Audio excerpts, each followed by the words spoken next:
क्या होगा उन युवाओं का जिन्होंने सालों मेहनत करके सरकारी नौकरी हासिल की, परीक्षा पास की, नियुक्ति मिली और नौकरी ज्वाइन कर ली, लेकिन अब अचानक उन्हें उसी नौकरी से बाहर कर दिया गया। झारखंड में भर्ती परीक्षाओं को लेकर ऐसा विवाद खड़ा हो गया है कि सरकार के लिए हालात बन गए हैं। आगे कुआं तो पीछे खाई। एक तरफ गड़बड़ी को लेकर छात्रों का आंदोलन चल रहा है, तो दूसरी तरफ परीक्षा पास करके नौकरी पाने वाले उम्मीदवार सरकार के फैसले के खिलाफ सड़क पर उतर आए हैं। और अब सवाल सिर्फ परीक्षा का नहीं है, सवाल हजारों युवाओं के भविष्य का है। पूरी कहानी क्या है, बताएंगे इस रिपोर्ट में। दरअसल झारखंड सरकार ने कई भर्ती परीक्षाओं को रद्द करने का फैसला लिया है। इसी के विरोध में JSS, CCGL समेत अलग अलग परीक्षाओं में सफल उम्मीदवार बुधवार को रांची के प्रोजेक्ट भवन के बाहर प्रदर्शन करने पहुंचे। प्रदर्शनकारियों का कहना है कि अगर किसी परीक्षा में गड़बड़ी हुई है तो उसकी जांच कीजिए, जिसने गलती की है उसे सजा दीजिए। लेकिन सभी उम्मीदवारों को एक ही तराजू से क्यों तौला जा रहा है? एक प्रदर्शनकारी ने साफ कहा कि यह प्राकृतिक न्याय नहीं है। अगर उन पर कोई आरोप है तो जांच की जाए, उन्हें दोषी साबित किया जाए। बिना जांच के नौकरी छीन लेना मनमाना फैसला है। उम्मीदवारों ने चेतावनी दी है कि अगर सरकार ने अपना फैसला वापस नहीं लिया तो वे कोर्ट जाएंगे।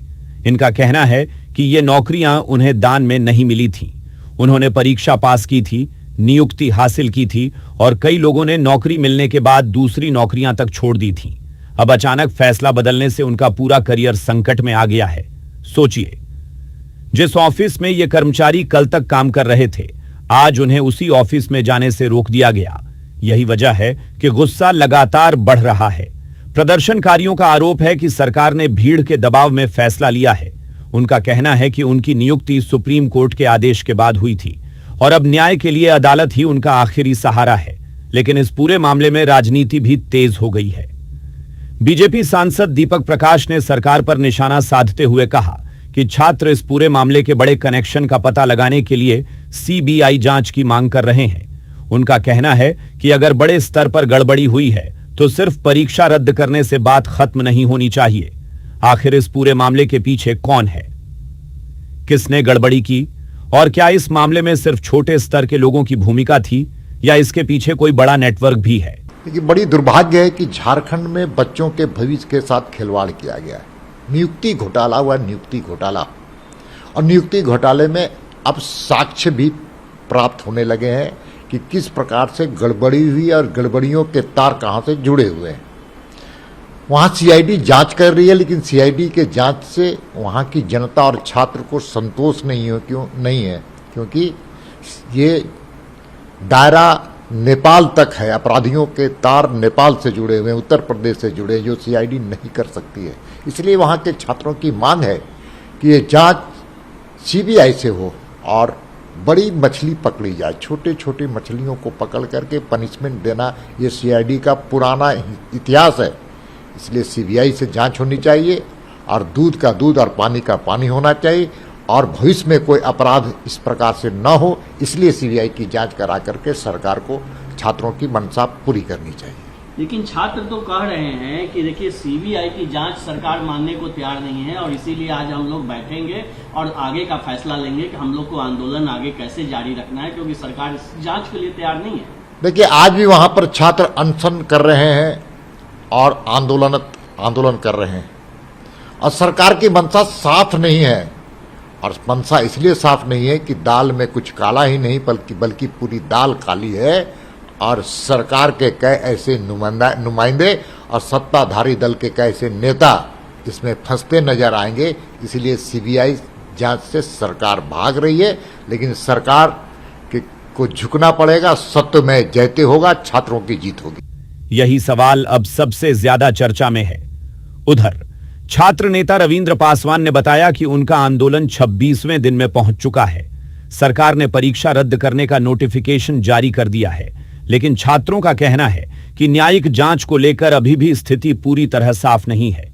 अब कोर कमेटी की बैठक में आगे की रणनीति तय की जाएगी। सरकार ने जिस तरह छात्रों का संघर्ष को देख करके हमारी मांगों को जिस तरह उन्होंने माना है, बिल्कुल लगभग 22 एग्जाम को उन्होंने रद्द कर दिया है। बाकी कुछ एग्जाम में उन्होंने उनको स्थगित किया, उस पर जांच कराई जाएगी और उन्होंने जो है सो रिफॉर्म से रिलेटेड हमारी मांगे मान ली है। हम लोग सीबीआई का मांग कर रहे थे, लेकिन सरकार को ये लगा कि सीबीआई जो सो पॉलिटिकल मांग है। हम लोग ठीक है स्वागत किए, हम सरकार से यही कहते हैं कि ठीक है आप न्यायिक जांच से हमारी मांग को पूरा करवाइए, लेकिन अगर 2 महीना में हमारी मांग पूरी नहीं होती है तो हम लोग फिर उसी मजबूती के साथ, उससे ज्यादा मजबूती के साथ जो अभी हम लोग आंदोलन कर रहे हैं, इससे ज्यादा मजबूती के साथ फिर से हम लोग आंदोलन करेंगे।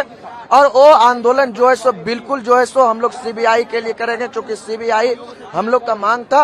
और अगर जरूरत पड़े तो सरकार के खिलाफ भी हम लोग पुरजोर तरीके से आंदोलन करें। बस सरकार से यही मांगे कि आप जो है सो कुछ ऐसा कीजिए कि हम लोग को फिर से आंदोलन नहीं करना पड़े, क्योंकि जेपीएससी जेएसएससी रिफॉर्म्स मंच अब जो सो छात्रों के प्रति जवाबदेही बन गई है।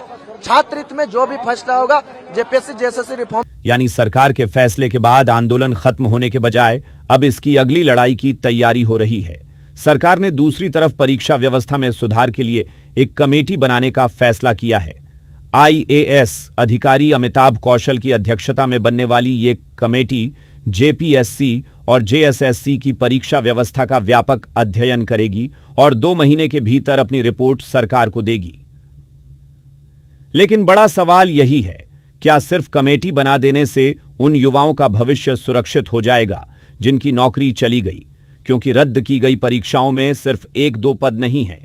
Drug inspector, assistant professor, deputy collector, dental doctor, assistant engineer, civil जज, एडिशनल पब्लिक प्रोसिक्यूटर और फॉरेस्ट रेंज ऑफिसर जैसी महत्वपूर्ण भर्तियां भी इसमें शामिल हैं। यानी मामला सीधे हजारों युवाओं के करियर से जुड़ा हुआ है। और यहां एक कहावत बिल्कुल सटीक बैठती है, एक मछली पूरे तालाब को गंदा कर सकती है, लेकिन हर मछली को दोषी नहीं ठहराया जा सकता। अब सरकार के सामने सबसे बड़ी चुनौती यही है कि असली दोषियों तक कैसे पहुंचा जाए और निर्दोष उम्मीदवारों के साथ न्याय कैसे हो। चलो, एक तरफ परीक्षा में धांधली की जांच की मांग, दूसरी तरफ नौकरी गंवाने वालों की लड़ाई और तीसरी तरफ कोर्ट जाने की तैयारी।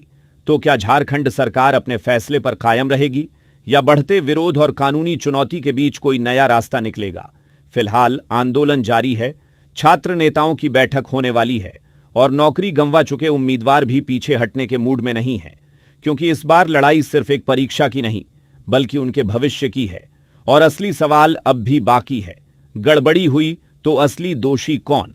और अगर कुछ लोग दोषी हैं तो उनकी गलती की कीमत बाकी युवाओं को क्यों चुकानी पड़े? आप इस पूरे मामले को लेकर क्या सोचते हैं? अपनी राय हमें कमेंट सेक्शन में जरूर बताएं।